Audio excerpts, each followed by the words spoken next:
Si.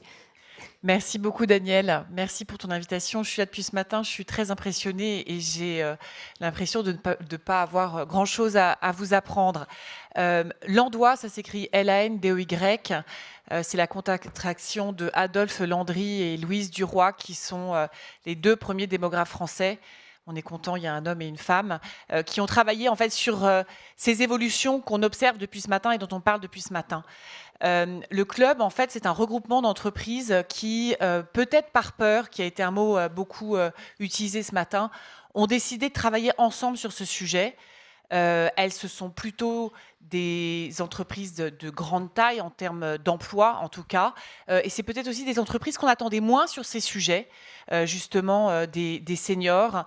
Lorsque vous voyez qu'il y a effectivement des L'Oréal, vous avez des Dassault Systèmes, mais vous avez aussi la SNCF, EDF, etc. Pourquoi l'ont-elles fait ? D'abord parce que les chiffres parlent. C'est vrai que la France vieillit, mais pas que la France, et ce sont des entreprises qui quand même sont aussi exposées au niveau, en tout cas européen, si ce n'est international, et que c'est pas un phénomène français. L'Europe va perdre 50 millions de sa population. Toute l'hémisphère nord est happée, mis à part l'Inde, par cette tension démographique extrêmement forte, avec un vieillissement et des fronts démographiques assez vertigineux. Et surtout, on le voit depuis un certain temps maintenant, un taux de natalité qui vient en plus de ça réabonder de ce côté-là. Donc les entreprises, elles vont avoir un enjeu assez simple, c'est leur productivité. Donc, ils vont avoir besoin de personnes pour travailler dans leur entreprise. Pour vous donner un ordre d'idée, tout l'hémisphère nord perd en termes de démographie, mis à part l'Inde. Je me permets de donner juste ce chiffre parce qu'il est assez, là aussi, impressionnant. Oui, parce qu'on n'a dit pas de chiffres. Non, je dis pas de chiffres, justement. Je dis pas de chiffres, justement. Il naît une France en Inde tous les 3 ans. C'est une image. C'est une image. Voilà. Une image. Donc, en clair, les entreprises, qu'est-ce qu'elles se sont dit ? Elles se sont dit, on a un enjeu de productivité de nos entreprises et on a un enjeu notamment de productivité passé 50 ans. Que fait concrètement, justement, le Club Landois avec ces grandes entreprises ? 4 axes de travail. Oui. Un enjeu d'inclusion et de discrimination, lutte de discrimination liée à l'âge. Alors, nous, on a décidé de faire une charte, c'est ça ce dont on va parler, à partir de 50 ans. Je vous passe les heures de discussion de savoir à partir de quel âge on est senior, mais nous, on a décidé que c'était à partir de 50 ans.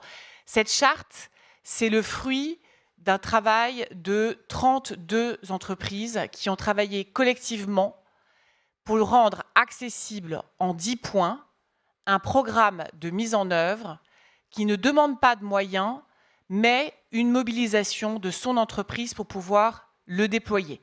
C'est ce qu'on appelle en bon français le goodwill. Peu importe d'où on part, ce qui est important, c'est ce qu'on va faire et le chemin qu'on a décidé de mener. Je vous laisse prendre connaissance de cette charte. Elle a permis d'identifier 3 axes extrêmement forts pour nous de travail. Effectivement, s'atteler à des campagnes qu'on a pu faire, et on en a parlé ce matin, qui est l'audace n'a pas d'âge pour AXA, notamment, mais on a déployé aussi dans d'autres entreprises pour L'Oréal. Ce qui est intéressant, c'est que le club a choisi de loger ces sujets dans l'entreprise. Et beaucoup de pays européens, les États-Unis et l'Asie, avec qui nous travaillons aussi, nous avons des sondes, sont assez étonnés de voir que c'est la France qui choisit de mettre au sein de l'entreprise notamment ces sujets de développement. Le deuxième axe, parce qu'on doit aller très vite, c'est la santé. Et à l'intérieur de la santé, on a subdivisé un certain nombre de catégories et on a lancé une mobilisation sur les aidants au ministère avec la ministre que je remercie à nouveau pour sa mobilisation. Regardez sur LinkedIn, c'est assez intéressant de voir qu'il y a aujourd'hui, c'est la saison 1 de notre Netflix à nous, c'est une saison 1, il y aura une saison 2, vous avez 12 patrons qui parlent des aidants, qui disent le besoin qu'il y a de se mobiliser sur ce sujet. C'était cette semaine que vous aviez fait. Absolument, on a fait ça mardi. Donc le club, c'est ça, c'est d'être extrêmement pragmatique. La problématique des aidants, elle est simple, c'est que les gens n'osent pas dire être aidant. Eh bien, dans ce cas-là, il faut libérer la parole. Dans ce cas-là, il faut des rôles modèles. et qui mieux que les dirigeants eux-mêmes pour lancer ça. Et donc, sur la charte, on a aussi un autre axe que nous allons déployer, qui a été énoncé ce matin, et j'en suis ravie, qui est l'éducation économique et financière. C'est un point auquel nous tenons énormément, parce qu'il va être compliqué d'expliquer les enjeux de réforme nécessaires pour le pays si ceux-ci ne sont pas compris par nos collaborateurs dans l'entreprise. Et l'entreprise est un lieu merveilleux de discussion, d'innovation et d'action. Je crois que nous sommes tous d'accord dans cette salle. C'est « aide-toi, le ciel t'aidera ». Et c'est à l'entreprise de lancer ce type de sujet. L'entreprise, on en a parlé ce matin, c'est vrai. On a la transformation la plus difficile, je vais vous la partager avec vous parce qu'on n'y est pas encore tout à fait, c'est la transformation culturelle. Moi, j'ai été élevée dans cette idée qu'on naît, on grandit, on s'éduque, on travaille, on arrête de travailler et puis on meurt. Sauf qu'aujourd'hui, l'entreprise, elle a un problème, effectivement, qui est le rapport au travail n'est pas le premier élément. Le rapport au travail n'est que la conséquence d'un rapport au temps qui est en train de se modifier. C'est des temps qui sont beaucoup plus cycliques pour l'ensemble de nos collaborateurs. J'ai jamais tellement pensé qu'on allait avoir un problème d'enjeu de faire travailler des générations différentes. Ce qui est très compliqué pour un manager aujourd'hui, c'est de faire vivre des gens qui ont des étapes de vie qui sont différentes. Et cette notion d'étape de vie, elle est déterminante parce que, je pourrais peut-être terminer là-dessus parce que je sais que le temps nous est compté, mais Hannah Arendt nous disait « Le progrès et la catastrophe sont l'avers et le revers d'une même médaille ». Le progrès, on a du mal à le voir en France, mais c'est quand même un formidable progrès que d'avoir gagné 10 années de vie ces 50 dernières années. Le problème, c'est que ça vient aussi et qu'on a avec doublé l'autre fragilité. Depuis 100 ans, et qu'on a doublé en 100 ans. Voilà. On l'a dit ce matin, oui, tout à fait. Et non, mais ça vient que c'est l'autre fragilité. Et tous les sujets du club, et de se dire, dans ce cas-là, si on souhaite que les travailleurs et les collaborateurs travaillent plus longtemps, à nous, effectivement, de mettre les éléments très pratiques, type une charte. Rejoignez-nous, peu importe votre taille d'entreprise, on aura l'occasion d'en reparler, mais nous avons une signature qui est prévue fin avril au ministère et on serait ravis de vous y accueillir. On en parlera ensemble. Et puis, d'après ce que vous dites aussi, l'importance de l'intergénérationnalité, dont on a beaucoup parlé ce matin et qui, pour moi, est la vraie clé aussi pour résoudre en grande partie ce sujet senior. Oui, alors, on a décidé d'unir nos forces. Donc, pourquoi unir nos forces et comment unir nos forces? Pourquoi? Je pense qu'on a répondu toute la matinée, donc on ne va pas revenir sur le pourquoi. Le comment. Et le comment, on a évidemment envie de déployer ensemble beaucoup plus cette charte, hein, qui est beaucoup plus d'entreprises qui s'engagent dans cette charte. Avec aussi, c'est l'entreprise, mais c'est aussi les organisations syndicales, parce que ce sera les organisations syndicales pour vérifier aussi que les engagements qui ont été pris par l'entreprise seront bien tenus. Hein, cette notion de toujours, il faut vérifier après, il faut évidemment mesurer le chemin parcouru. Personne n'est à Z, mais de A à B, à C, à D, et c'est ça aussi qu'on veut faire avancer. Nous avons envie de donner aussi ensemble une forte visibilité à tout à toutes les initiatives qui sont faites en faveur des seniors.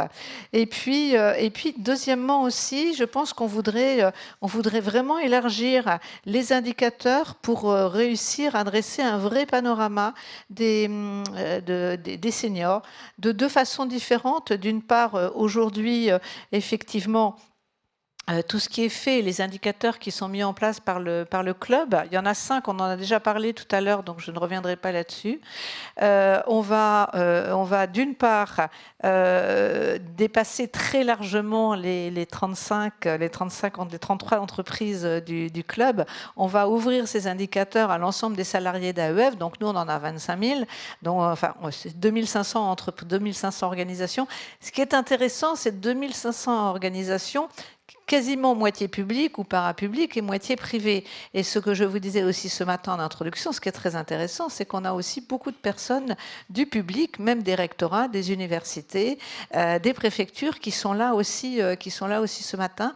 Donc comment aussi, parce que là, aujourd'hui, le Club Landois, ce ne sont que des grandes entreprises, comment aussi on ouvre complètement sur le secteur public. Et je pense qu'on a un bel enjeu qui pourra tout à fait être porté aussi par le ministère.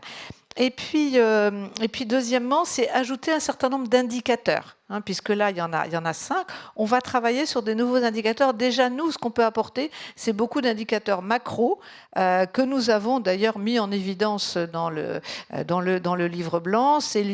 On vient d'en parler justement, l'utilisation du CPF, l'utilisation du CEP, le pourcentage des seniors utilisant un dispositif de la sécurité sociale, l'aménagement du temps de travail aussi. Il y a des dispositifs sur tout ça, l'aménagement du temps partiel. Comment nous, on va faire remonter, donc passer du micro à la macro et de la macro au micro. Et puis aussi, on va en faire un indicateur. Je vous ai parlé de ce matin de notre village Rebondir après 50 ans dans notre salon sur la reconversion, où était d'ailleurs Madame la ministre en novembre, le nombre d'entreprises qui vont rejoindre notre job dating senior. Ça, on va le mesurer tous les ans. Et j'aime mieux vous dire qu'on fera une grosse dépêche là-dessus en disant ça y est, on a doublé, on a triplé, on a quadruplé. Merci à tout le monde et merci à Madame la ministre. Merci.